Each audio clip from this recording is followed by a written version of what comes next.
President Biden has marked his first 100 days in office by launching radical and ambitious proposals for America, a once-in-a-generation investment plan, as he called it.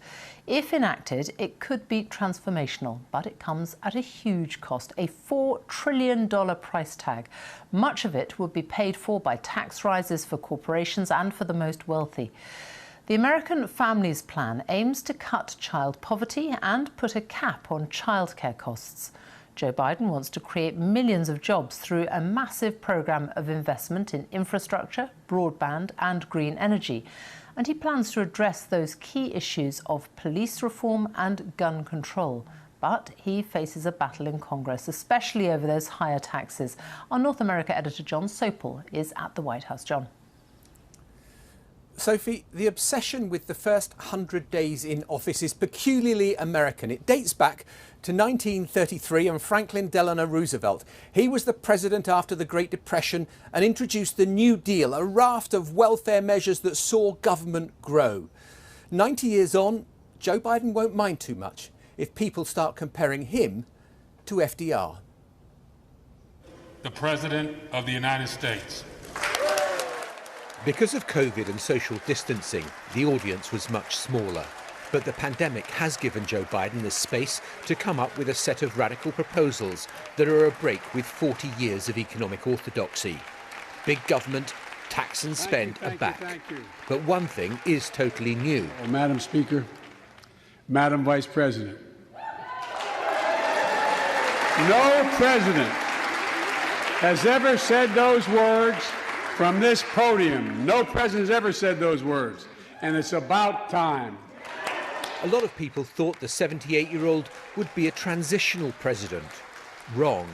He's set on transformation, with his plans for European-style welfare policies, a green agenda, and the thing he kept on repeating last night, creating new jobs.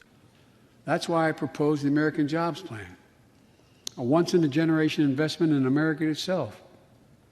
This is the largest jobs plan since World War II. A lot of those jobs will be found in the construction industry. He wants to spend $2.4 trillion on a rebuild of America's motorways, airports and railways. There can be no argument that America's crumbling infrastructure is in urgent need of repair. But Joe Biden's ambition goes well beyond roads and bridges. It's about welfare, it's about the role of the state. But Republicans say he's more interested in social engineering than civil engineering. And in Congress, he spelt out who was going to have to foot the bill. Those earning under $400,000 a year would be untouched, but the wealthiest would see their taxes rise. But it's time for corporate America and the wealthiest 1% of Americans to just begin to pay their fair share. Just their fair share. I think you should be able to become a billionaire and a millionaire, but pay your fair share. This is the first major set piece in Congress since the January the 6th riots. But the president wanted to turn a page, exhorting Americans to come together. Folks, as I told every world leader I've ever met with over the years, it's never, ever, ever been a good bet to bet against America, and it still isn't. We're the United States of America. There's not a single thing, nothing beyond our capacity. Joe Biden also made a plea with lawmakers to work together to get things done. Let's agree on what we can, he told them. Fine words, but in divided America, they're likely to fall on deaf ears. Jon Sopel, BBC News, Washington.